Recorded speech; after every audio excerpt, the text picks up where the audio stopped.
from a tap Okay. and put them in the refrigerator. I'm settled a little bit. Everybody, you know, I would do that here, but, you know, I figured, well, maybe they would feel uncomfortable if I looked at one that's already been Yeah, opened, you know. right. So. Otherwise, We've got there's a spring. See, we're north of I've Indiana. never looked at their health center.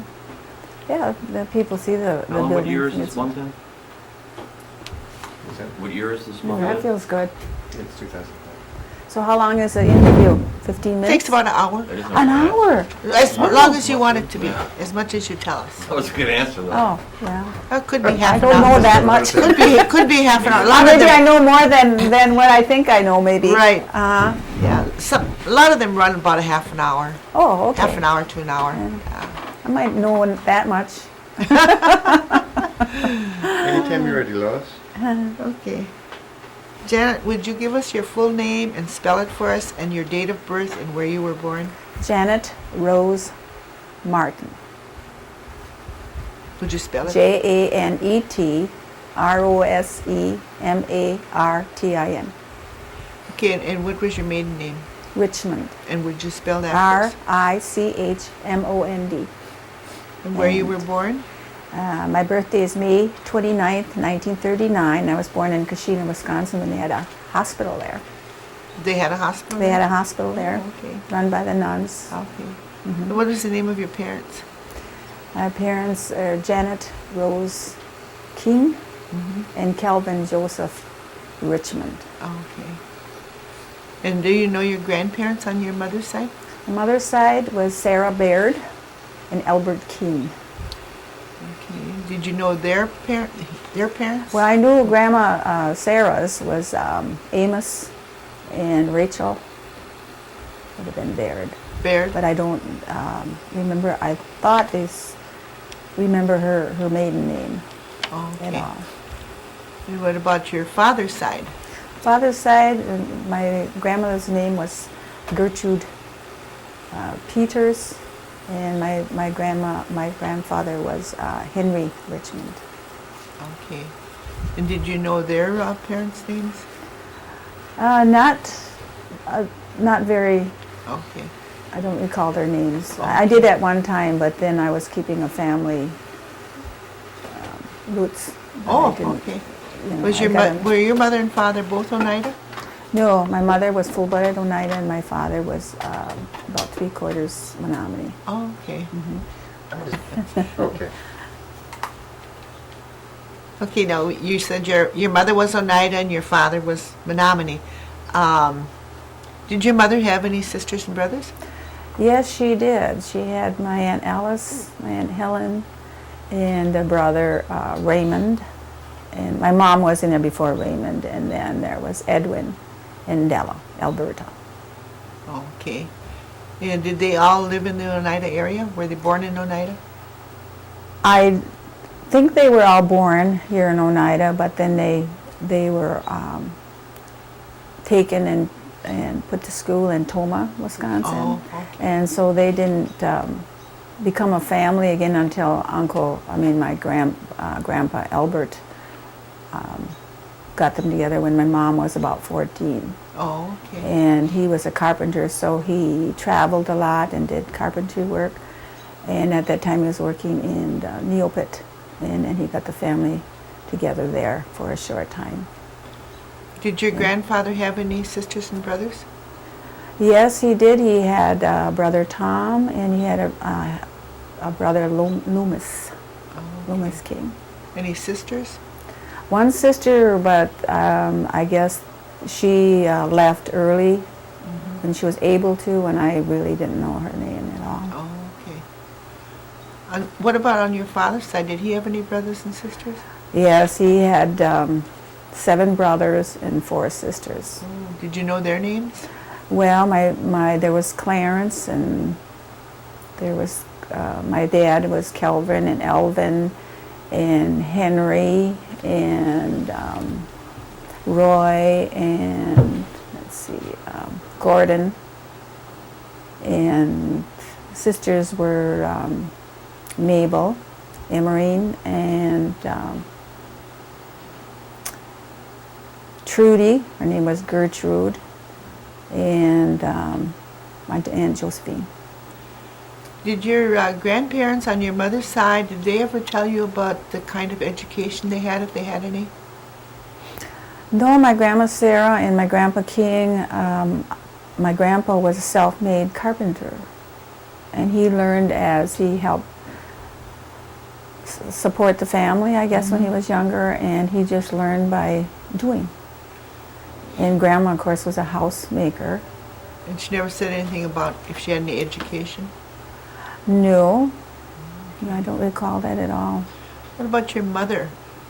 What kind of education did she have? My mother, she had elementary school, but she didn't go to high school. But she did end up being a nurse's aide in Kashina St. Joseph Hospital. And she worked there a number of years till it shut down. And I was it shut down, it was after I was 16, because I worked there when I was 16 in a hospital. Okay, and do you have any sisters and brothers? Yes, I do. I have my sister Donna and my brother Donald. And they were both adopted by us. Okay. Mm-hmm. Okay. When you were growing up, let's start with when you first started school, where you went to school. I went to Kashina, and I went to St. Joseph's, and I went there through 8 years. And after that was by the nuns and the priests there. And then I went to high school at Shawano. Okay. Did you go beyond that then? And then I went to Milwaukee, to MIT, to the licensed practical nurse. I graduated from there then. Oh, okay. Was that the end of your education then, or did you go on more? Well, as formal education, but I've gone, I have other experiences as far as being a nurse, and I continue education. And, but as... In that field, you're still continuing education? Yes. I'm still employed as an LPN full-time. Oh, okay. Mm-hmm. All right. And after you got through with school and everything, did you get married then? Yes, I met my husband, Wayne Martin, and we got married in '59, December 19. And do you have any children? Yes, I do. I have, my oldest daughter is Barbara, and I have a son, Marlo. And then I had a daughter, Diana, and we lost her when she had bronchial pneumonia when she was 7 months old. And then I had another son, Darwin. 7 years later, then I had Dana. That's a boy. And then I had a girl 4 years later, Carrie. Oh. So I had 3 boys and 3 girls. Oh, a nice family. Mm-hmm. Yeah. Yes. So, and do you have grandchildren? Yes, I have 7. Do you know 5 their girls. names? Yeah. My oldest one is Jenny. And then I have Jessie and Dallas and Ryan. That's a girl. And I have Michaela and Angela. Okay, and when you were growing up, then you lived in Kashina? Yes, I lived in Kashina until I graduated in '59 and got married. Did And I you lived have electric lights and running water? Not in the beginning. When we first, when I was growing up, we didn't have running water or electricity until I probably was maybe high school, freshman year. Oh, okay. So until then it was just pump. But you eventually did get it? Yes, eventually. Mm-hmm. Yeah. Okay. What are some memorable things that you can remember when you were growing up? Well, on the Richmond side, my grandparents had a farm. And as a child, I can remember seeing they only had a cow because they had all the children. And they had chickens, they had pigs. And the youngest memory I can have seen is the chickens with the heads cut off. And I thought it was funny because I was quite young at the time, and my grandfather taking me out to the cornfields and having me on his shoulders.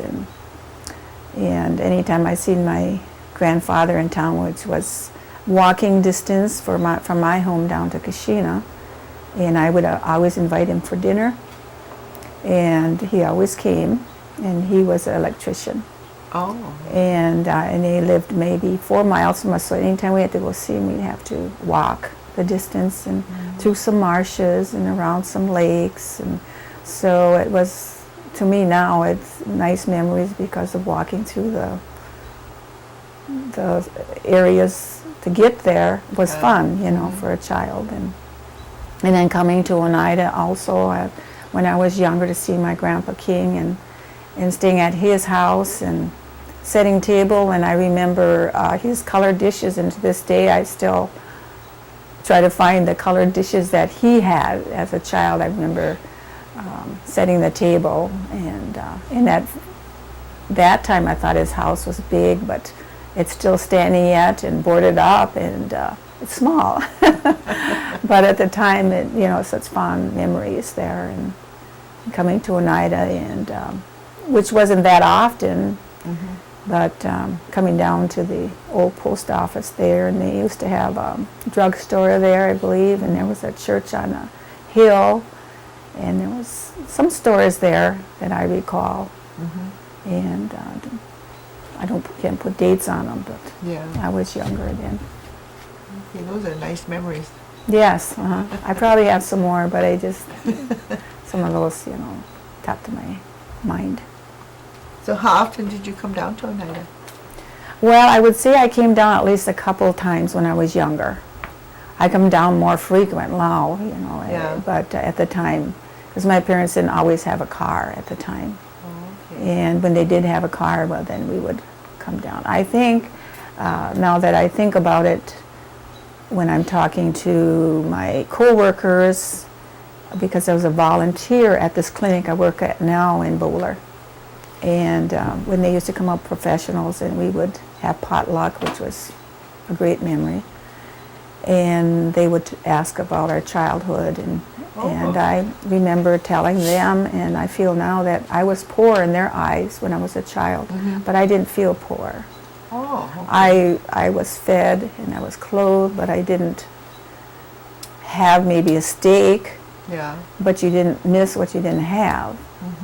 And so that's what made me aware that I probably was a poor child considered to their professional. Did your mother talk Oneida? No, she didn't. She didn't speak Oneida at all. What about your father? Did he speak Menominee? He spoke Menominee, but he understood it better. Okay. And he would go to the consul in Kashina. And my grandmother, she spoke Menominee. But at that time, the schools didn't encourage children to speak Yeah. Indian language, and so they were discouraged. How about your Grandma King? Did she speak Oneida? No, I don't believe she did. Not to me. She hadn't used any words, But Indian Grandpa words. Albert, did he speak Oneida? I never recall him either, Grandpa No? Albert. Mm-mm. No. Okay. What kind of holidays did you have? How were your holidays? Well, we always celebrated birthdays. We had a birthday cake. And then, of course, we had the Catholic confirmations, First Communion, and then you have your graduations from grade school and then high school.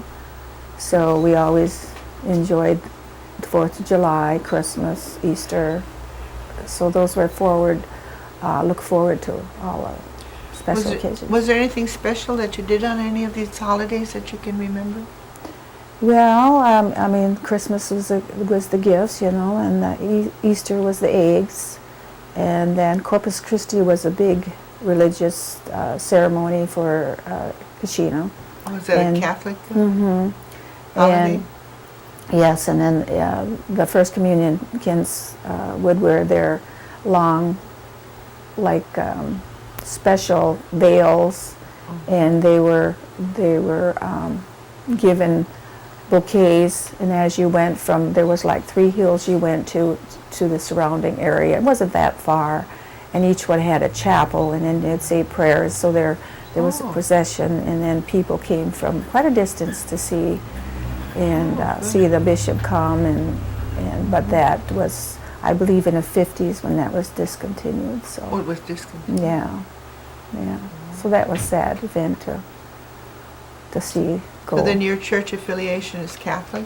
Yes, but I have relatives that belong to Episcopalian, the Methodist, and right now I have a son that's an Arab, also Muslim, Oh, really? and my husband is Lutheran, so we brought our children up in Catholic and Lutheran Oh, both of environment, them? and Oh, so good. we go to both churches, and I just feel going to a church for me on a Sunday is important, and so wherever I am, if I go to a Catholic church or if I go with my husband to a Lutheran church, I feel I've been to church, and so I don't think I have to go to just a Catholic church. Okay. Do you remember any of the kinds of foods that your grandparents cooked on either side? Well, my grandmother, since she had a large family, she canned a lot. I remember she made pickles in big barrels, and I was the one to go down the rickety steps to the cellar, and there was no light at the bottom down there, but I can always remember going down and seeing these pickles in a big barrel, and there was a dish with a stone over it, and you have to take the slime over and then they get the pickles, but they were very delicious. And then the canned goods were down there, and she made meat pie that I remember as my favorite, but I come to realize that I don't eat all foods, and I think it's just intolerance to it. So there's a lot of foods that I really don't care for. And so my grandmother's was a meat pie that I liked, and her blackberry pie is my favorite yet, and custard pies, and she made everything from scratch. And she made blood sausage. She made cheese, I think is, I don't know if it's called cheese head or some kind of a meat, head cheese, yeah, she made that also. And I can recall seeing a big tub with a pig's head in there that she probably was getting ready to make the head cheese. And so there's a lot of picking blackberries, raspberries, blueberries, and she made pies from all these. Was that your grandmother on your father's side? The Richmond. Okay. And Grandma Sarah, I remember her making bread, of course, and but I think I was just too young to remember much about the food for Grandma, because like I said, I didn't go visit them but twice, maybe a year. Was there any traditional foods that they made at all?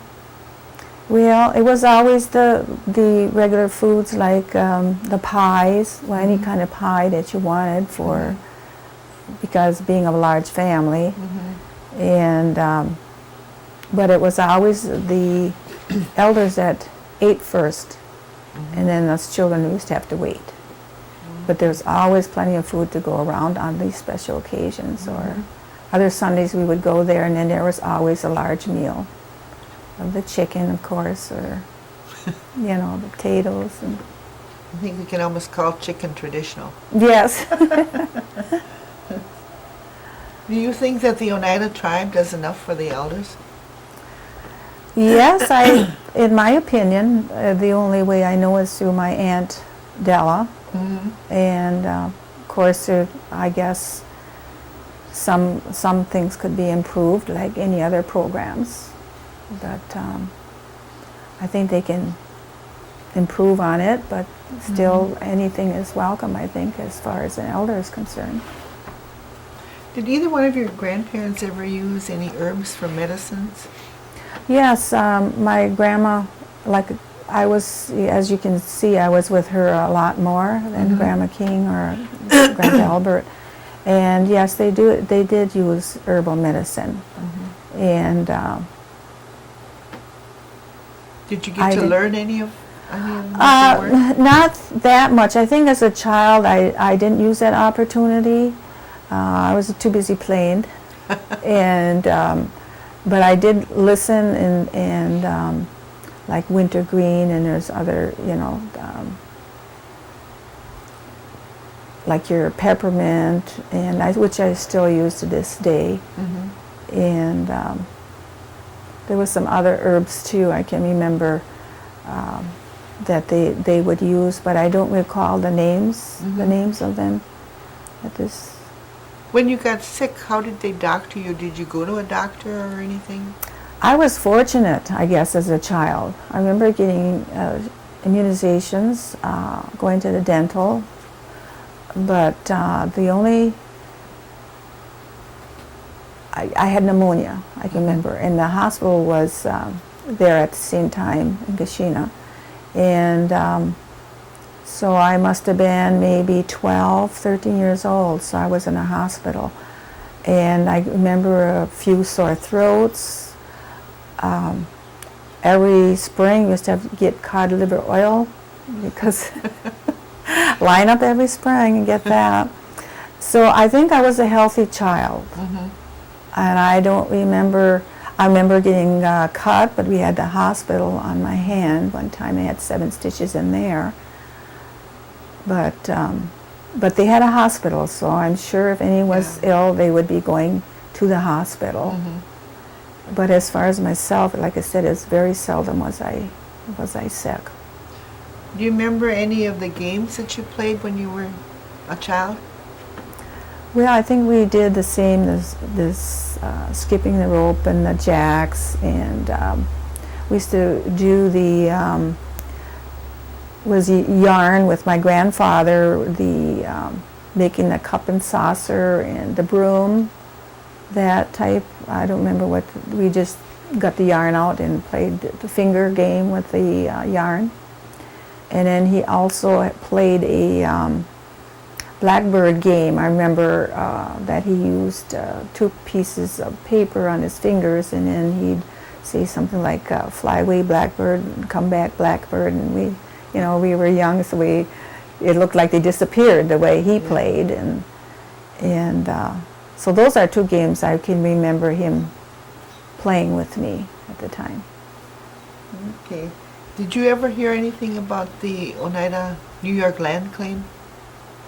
Yes, I've heard about it, and that they had been working on it for quite a while, and with another tribe also, and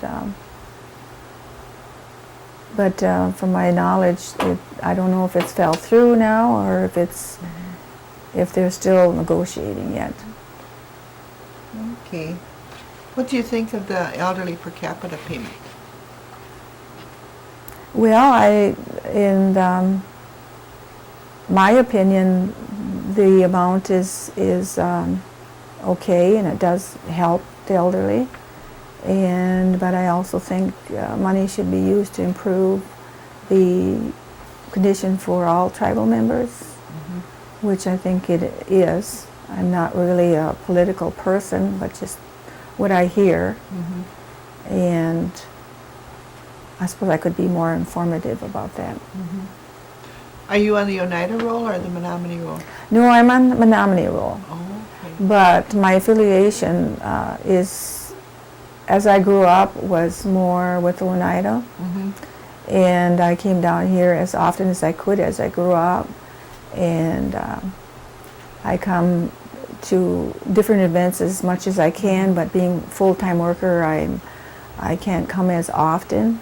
And by the time I get home, like 5 o'clock, and to come to events here, which I would like to come to, and I do at times. And I know Thursday something's coming up, and I'd like to come after work. And I can't always take off from work, which I would like to, and so I don't plan on retiring at this time. And I'm 66, but I still capable of doing my job as a nurse. And I enjoyed, I said I always enjoyed being a nurse, and I was getting paid for something I love to do. And so I'll continue that until I feel that I'm incapable of doing my work. Do you use the Oneida Health Center at all? No, this time I don't, Okay. because I work in a health Mm-hmm. clinic, and I've been there ever since Mm-hmm. since it opened, I guess. So that's in the 70s. And so maybe in the future. When you were, after you were growing up and you were done with your education and everything, you got married? Yes, I got married. Who did you marry? Wayne Martin from Wayne Bowler. He's Stockbridge, Muncie. Oh, he was Stockbridge, Muncie. He's Stockbridge, Muncie. Oh, okay. Mhm. So that's how you got to the clinic. That's how I started there. Yeah, I started out as a volunteer for the clinic, where professionals would come from the south, and it was once a month, and we started out in a garage, and it progressed from there to a trailer of seeing patients, and then a bigger trailer, and finally they decided to build a clinic. Oh, And so I worked there for them as a volunteer, and I didn't want to work full time, so then I worked in a hospital for 24 and a half years. And so 8 years ago, I made my complete circle, and I went back to the Stockbridge, Muncie clinic.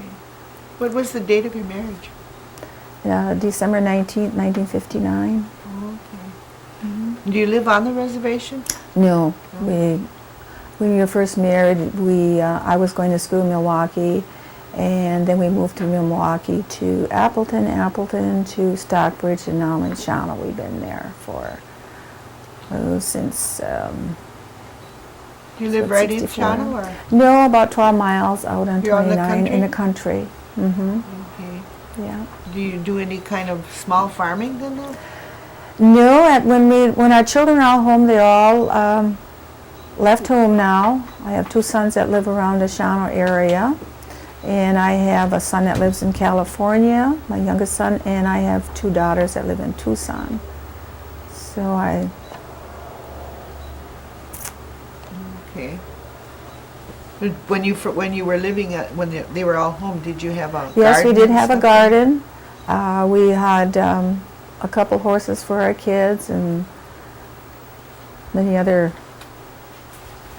I guess you would, bikes and things like that. But when they start growing up, then we didn't have a garden anymore. And then the daughter that rode the horse left home, graduated, and so then we sold the horses. Do you think that tribal culture is important? Yes, I believe tribal culture is. I've tried to teach my children what knowledge I have, and they have continued by asking questions no matter what community they are in, and the elders. I know my daughter is right now in Tucson, and she works at Pima, and the first thing she does is get in contact with Indian people around the area and ask them questions of what is right and what is not in that area, particular area, and what their customs are. And so I learn a lot through her also. So as the years go, we gain more knowledge Yeah. about other tribes also. Your children are fortunate to have two cultures to learn. Yes, and also my son-in-law. So we're getting to know something about the Arabs also. Oh, he's Arab, your son? He's a Muslim, so.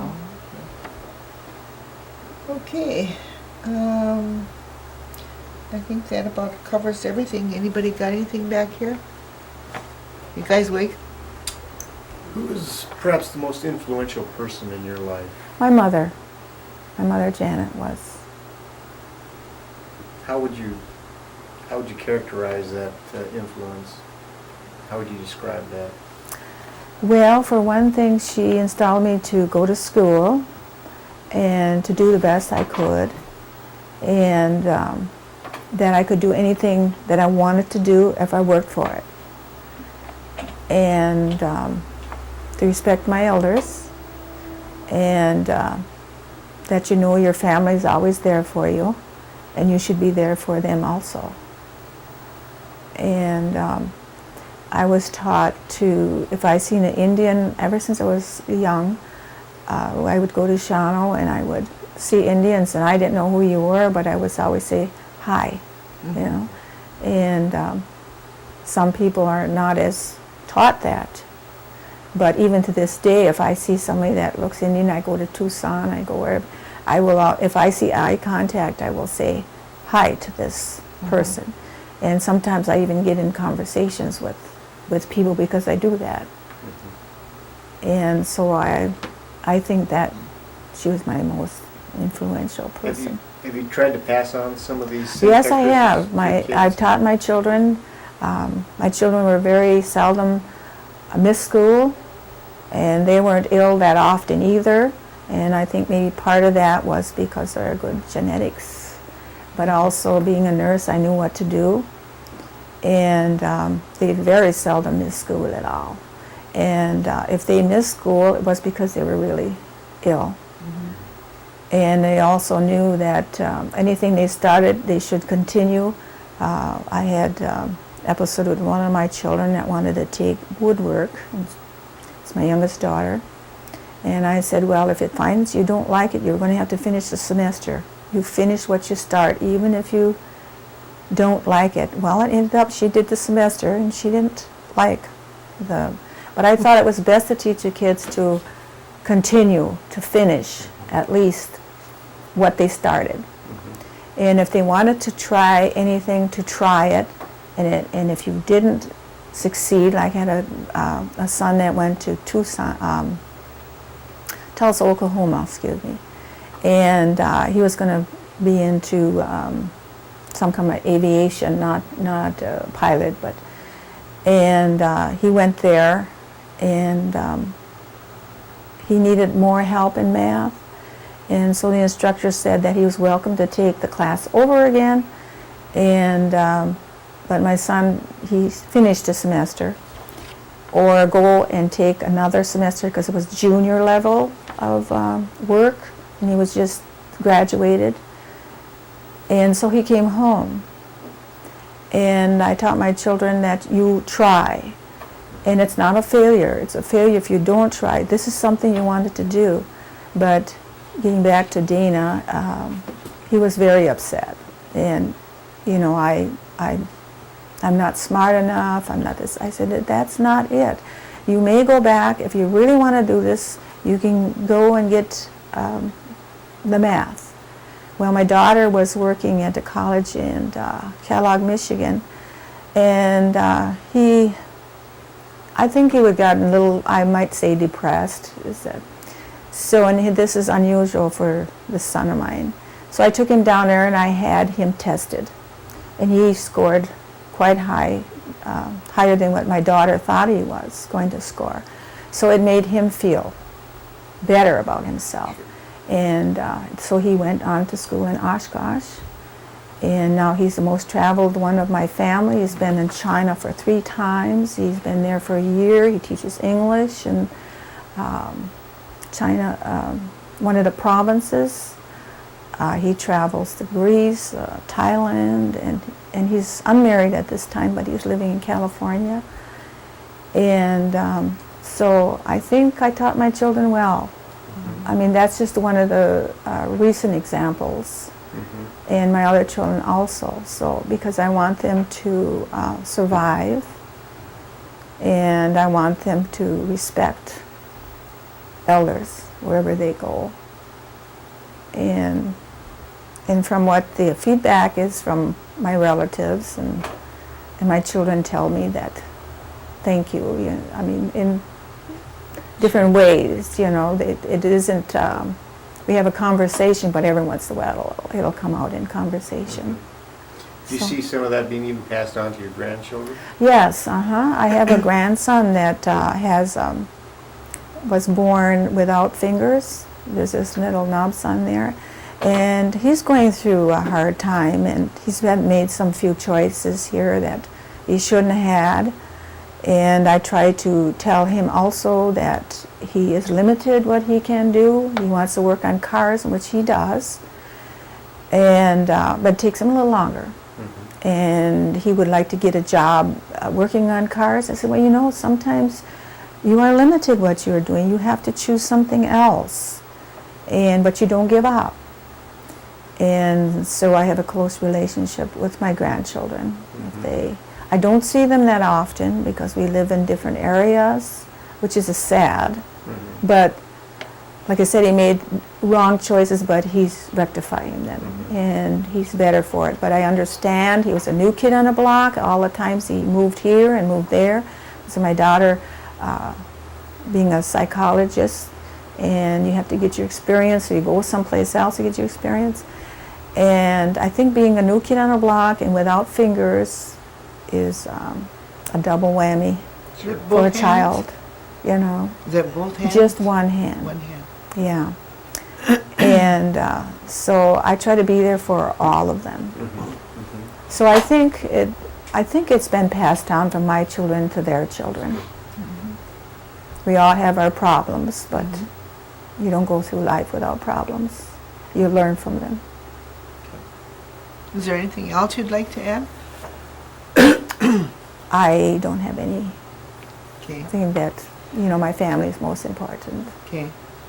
Oh, and thank you for doing this interview with us. And you got some pictures, I think? Okay, Alan will set those up, but you have to stay there. Tape is rolling? Okay, go ahead and explain who we're looking at in this photograph.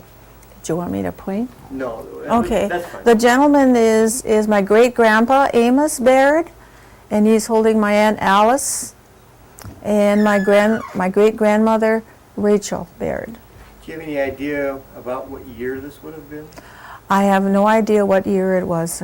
Or All where- I know they were farmers here in whereabouts? Oneida. Yeah, that's Some- here in Oneida. Mhm. Okay. Mm-hmm. Okay, go ahead and pause. Okay, we're rolling. Good. The gentleman is my grandpa, Albert King, and the lady is my grandma, Sarah Baird. That's here in Oneida? As in Oneida, somewhere in Oneida, I don't know exactly where. Sure. Any idea what year this would have been? I have no idea what years these are at all. All right. Stand by, tape is rolling. All right.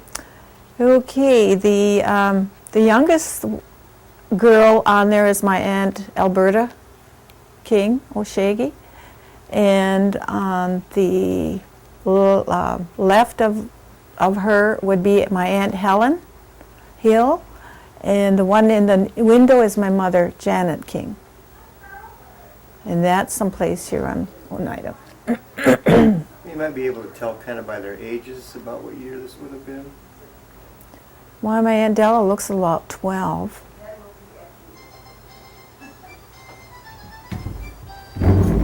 Which would put it in about what year?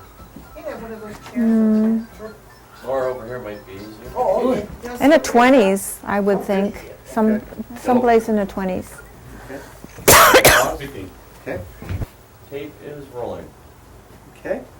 Okay, the lady in the picture is my mother, Janet King, and myself.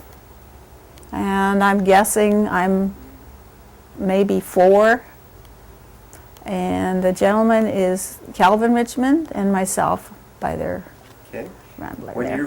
you were 4 years old, what About, year, what year would I it don't have know, been? 39, 40s, 40. I was born in The 1939. war was in, And I remember the war of You were born in the- 39, so it'd be about 43 or so.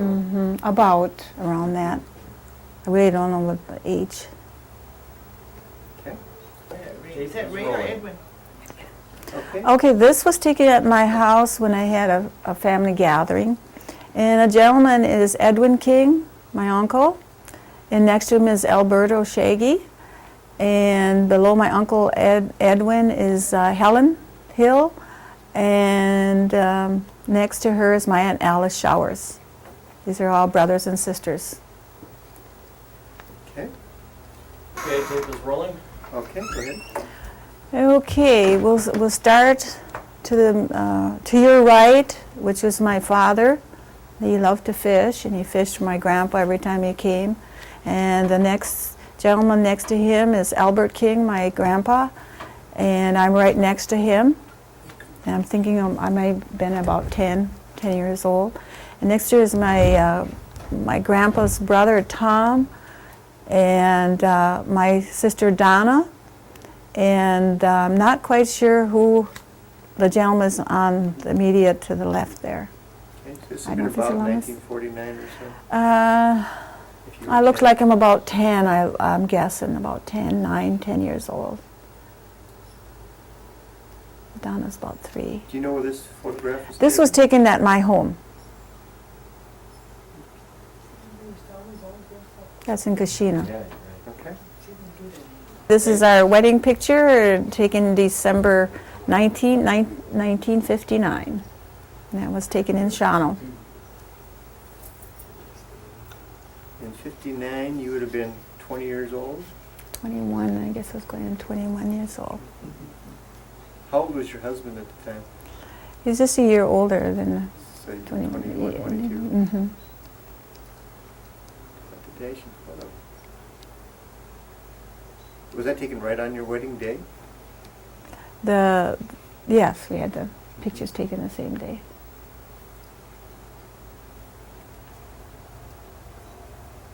Okay. Tape is rolling. Okay, immediately to your right is my family, and it's myself in the upper right-hand side there, and my hands are on my oldest daughter, Barbara, and my husband is next to me, Wayne, and right immediate in front of him is my granddaughter, Ryan, which is her mother is sitting right next to her is Barbara. And my oldest son is standing next to my husband, Wayne. His name is Marlo. In front of him is my granddaughter, Angela, and her father is next to Marlo, who is Darwin. And immediately in front of him is his youngest daughter, Michaela. And next to my son, Darwin, is Dana. And immediately in front of him is my daughter-in-law, Lolly, who's married to Darwin. And this was a family picture taken. And when was this photo taken?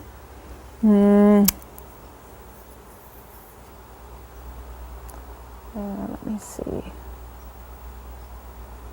It must have been in the middle 90s. How did Donna like her picture? How did Donna like it? Tape rolling. Okay. Okay, this picture is a picture of my youngest daughter and her father, my husband Wayne. She was supposed to come and get in a family picture and missed her flight from Tucson. So we had to go in the following weekend and have this picture taken. Nice. This also would have been in the mid-90s then? Yeah,